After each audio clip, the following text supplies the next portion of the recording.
ஓசன்னா, கர்த்தருடைய நாமத்துல வருகிறவர் ஸ்தோத்திரிக்கப்படத்தக்கவர் என்று சொல்லி ஒரு பெரிய பவனி போய் கொண்டிருந்தது. அதில இயேசு கிறிஸ்து கழுதின் மேல வருகிறதையும், ஜனங்கள் அவருக்கு முன்பாக தங்களுடைய வஸ்திரங்களை எடுத்து அவரை வரவேற்கிறதையும், குருத்தோல்களை கையிலே பிடித்து கொண்டு அவருக்கு பின்பாக முழக்கமிட்டு ஆர்ப்பரிப்போடு வருகிறதை பார்த்து அந்த எருசலேம் நகரத்தில் இருந்த அத்தனை பேரும் ஆச்சரியப்பட்டார்கள். பொதுவாக கழுதையின் மேல வருகிறவர் இவர் யார் என்று அநேகர் அந்த நாள்ல விசாரிக்க தொடங்கினார்கள்.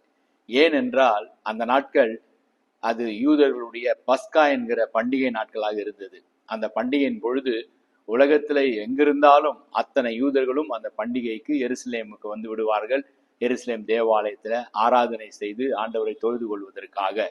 ஏனென்றால் மோசேயின் மூலமாய் எகிப்தில அடிமைத்தனத்துல கிடந்த அந்த ஜனங்கள் விடுதலை பெற்று கொண்ட அந்த நாளை ஒவ்வொரு வருடமும் நினைவு கூர்ந்து ஆண்டவருக்கு நன்றி செலுத்தும்படி ஆண்டவர் அவர்களுக்கு கட்டளை கொடுத்திருந்தனால இதை அவர்கள் பின்பற்றினார்கள்.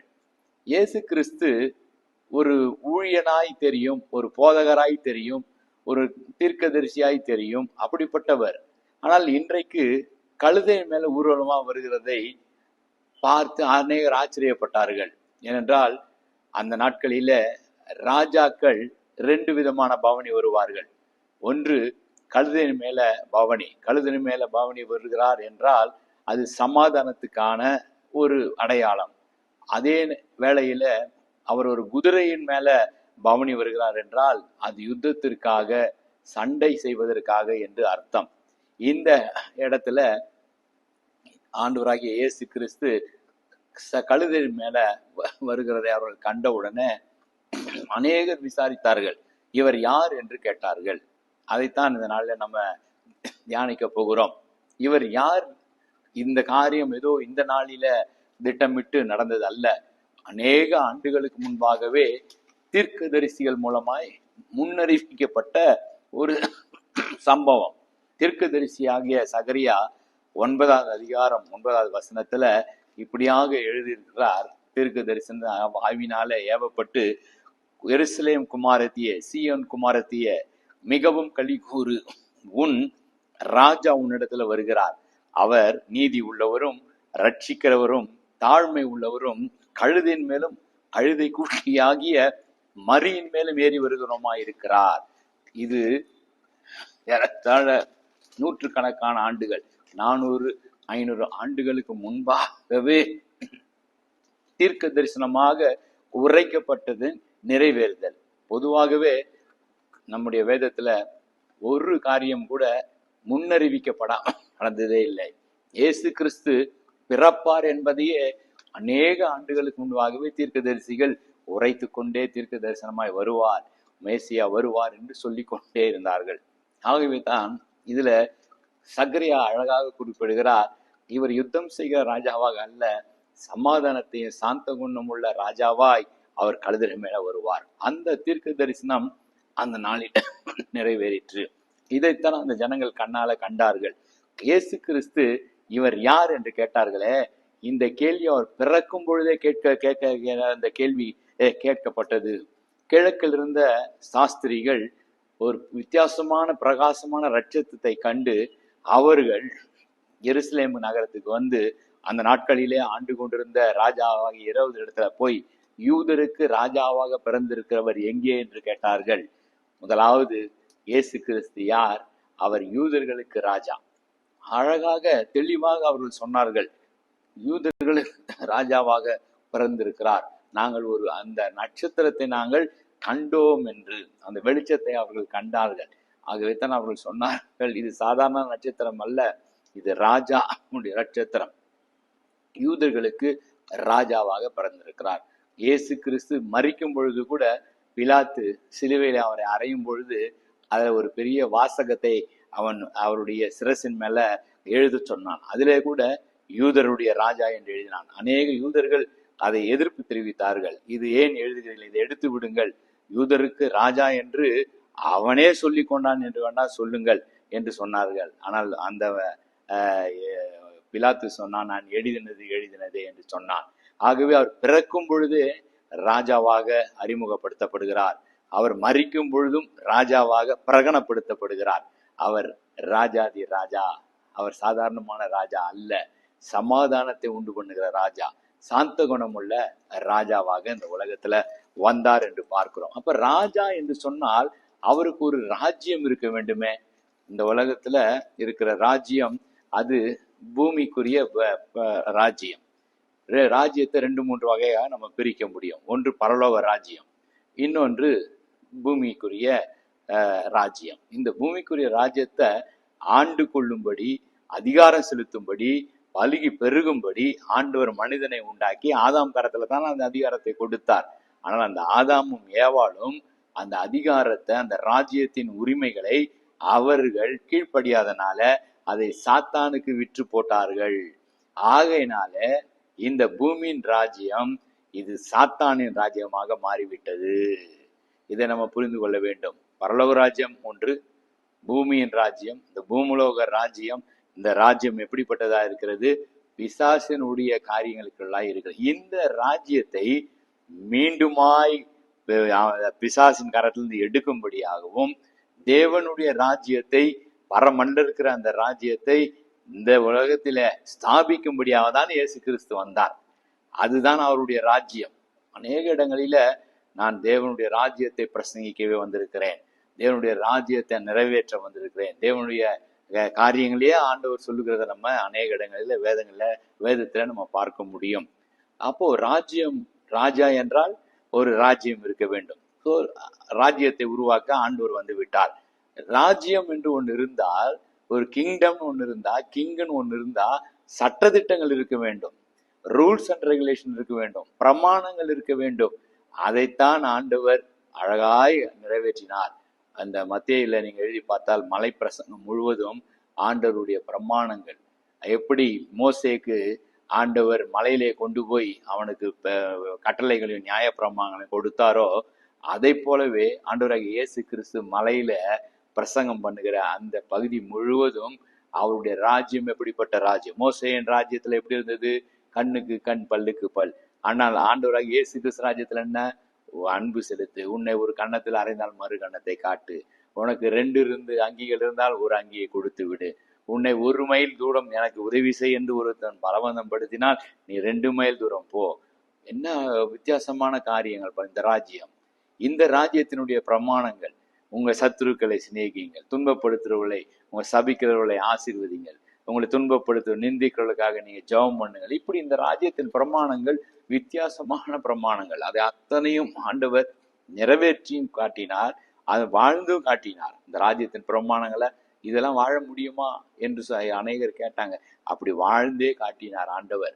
அவர் வாழும்போதே அவரை பிசாசுகளின் தலைவன் என்று சொன்னாங்க, பாவிகளின் சிநேகிதன் என்று சொன்னாங்க.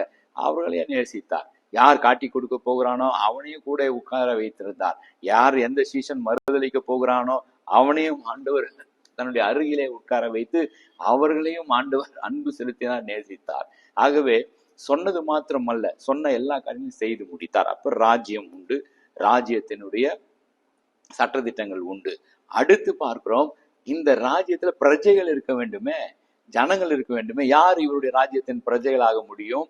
யாரெல்லாம் இவருடைய பிரமாணங்களை ஏற்றுக்கொள்கிறோம் என்று சொல்கிறாரோ, யாரெல்லாம் இவர் எனக்காக சிலுவையில மரித்தார் என்று சொல்கிறார்களோ, யாரெல்லாம் இவர் எனக்காக 3ஆம் நாள் உயிரோடு எழுந்தார் என்கிறதை நம்புகிறார்களோ, யாரெல்லாம் இன்றைக்கும் அவர் பரலோகத்துல பிதாவினிடத்துல உட்கார்ந்து எனக்காய் பரிந்து பேசி கொண்டிருக்கிறார் என்பதை விசுவாசிக்கிறார்களோ, யாரெல்லாம் அந்த காரியங்களுக்குள்ள நான் என்னை அர்ப்பணிக்கிறேன் என்று சொல்லி தன்னுடைய பழைய பாவங்களை எல்லாம் விட்டு ஞானஸ்தானம் என்கிறதை எடுத்து சபையில் அங்கத்தினராகிறார்களோ, அவர்கள் எல்லாரும் இந்த ராஜ்யத்தின் பிள்ளைகளாய், பிரஜைகளாய் மாறிவிடுகிறார்கள்.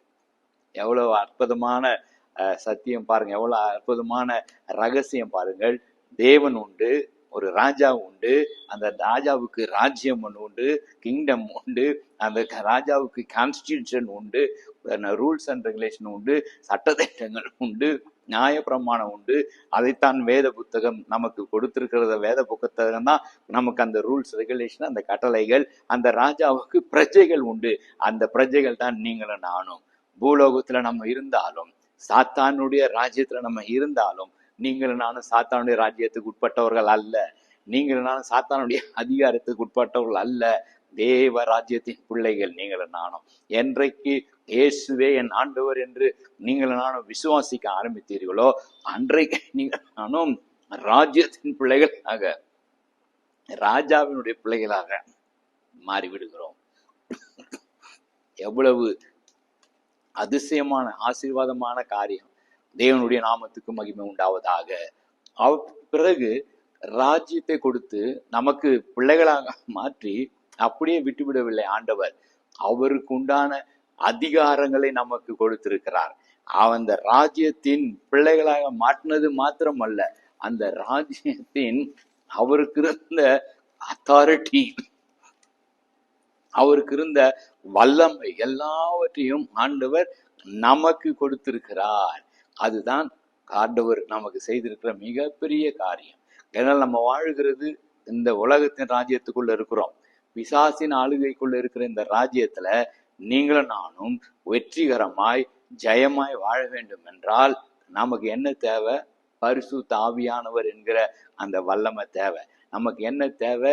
ஜெபம் என்கிற அந்த ஆயுதம் தேவை. நமக்கு என்ன தேவை? வேத வார்த்தை என்கிற பட்டயம் தேவை. நமக்கு என்ன தேவை?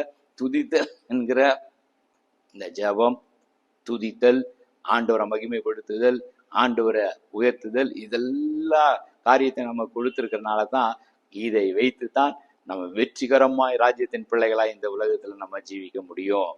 இதுக்கு அடுத்து இறுதியாக நம்ம பார்க்கிறோம், இந்த ராஜா அவர் இப்பொழுது பரலோகத்துல தேவனுடைய வலது பாதத்தில் வீற்றிருக்கிறார். ஆனால் சீக்கிரத்துல வரப்போகிற ராஜாதி ராஜாவாக வரப்போகிறார். முதலில் வந்தாரு ஏதோ ஒரு சாதாரணமாக, யாரும் அறியாதபடி, ஏதோ ஒரு சின்ன கிராமத்துல, பெத்லகேம்ல, மாட்டு தொழுவத்துல, சத்திரத்துல, அப்படி அல்ல. இப்பொழுது வரப்போகிறவர் எல்லாரும் பகிரங்கமாய் வெளியரங்கமாய் பார்க்கும்படியான ராஜாதி ராஜாவா வரப்போகிறார். அதுதான் நமக்கு இருக்கிற மிகப்பெரிய ஒரு நம்பிக்கை. இப்பொழுதும் வரப்போகிறார், பவனியாய் வரப்போகிறார். எப்படி கழுதையின் மேல வந்தது போல அல்ல, குதிரையின் மேல வருவார். அந்த தூதர்களோட கூட வருவார். அந்த கர்த்தருக்குள்ள மரித்தவர்கள் அவரோடு கூட எழுந்து அவர்களும் வருவார்கள். எதற்கு வருகிறார்? நியாயாதிபதியாய், நியாயம் தீர்க்கிறவராய் வரப்போகிறார். இது அந்த ராஜாதி ராஜாவுடைய சிங்காசனம் முன்பாக அத்தனை பேரும் நம்ம நிற்க வேண்டிய ஒரு நாள் வரும். இந்த ராஜாதி ராஜா அவருக்கு முன்பாக நீங்கள் நானும் நிற்க வேண்டும் என்றால் நம்ம அந்த அளவுக்கு ஆயத்தமாவோம், அந்த அளவுக்கு நம்ம பரிசுத்தப்படுத்திக் கொள்வோம். ஏன் நான் ராஜாவின் பிள்ளை, நான் இருப்பது தேவனுடைய ராஜ்யத்துக்குள்ள இருக்கிறேன், நான் இருக்கிறது ஆயத்தமா இருக்கிறேன், ராஜாவின் வருகைக்காக காத்திருக்கிறேன், நான் இருக்கிறது ராஜா வரும்பொழுது நான் முகமுகமாய் சந்திப்பேன். ராஜா எனக்கு என்ன கட்டளை கொடுத்திருக்கிறாரோ, இந்த வேதத்தை வாசிக்கும்படியான கட்டளை, அவரையே நோக்கி ஜெபிக்கும்படியான கட்டளை, அவரையே துதிக்கும்படியான கட்டளை, அவருடைய கட்டளை இந்த உலகத்துல இருக்கிற வரை மற்றவர்களுக்கும் என்னுடைய சத்தியத்தை சொல்லி மற்றவர்களையும் எனக்கு சீஷராக்குங்கள் என்று சொன்னார, அதை நான் செய்து கொண்டே நம்ம இருக்கும் பொழுது ராஜா வரும் பொழுது நல்லது, உண்மையும் உத்தமமான ஊழியக்காரனே ஊழியக்காரி என்று சொல்லி உங்களை என்னையும் அவர் நிச்சயமாய் ஆசீர்வதிப்பார். இந்த நாள்ல இவர் யார்?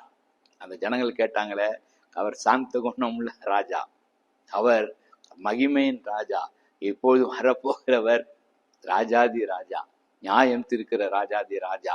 அற்புதமான இந்த சத்தியத்தை நம்ம அறிந்து கொள்வோம், நாம் ஆயத்தப்படுத்துவோம் ராஜாவை வரவேற்பதற்கு.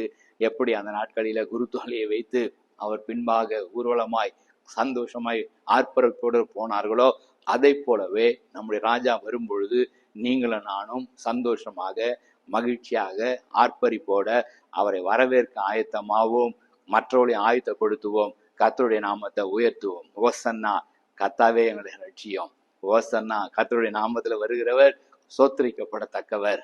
கர்த்தரை நம்ம மகிமைப்படுத்துவோம், கர்த்தரை உயர்த்துவோம், கர்த்தரையே பற்றி கொள்வோம். இந்த நாள் வெற்றி நாளாய் மாறும். God bless you.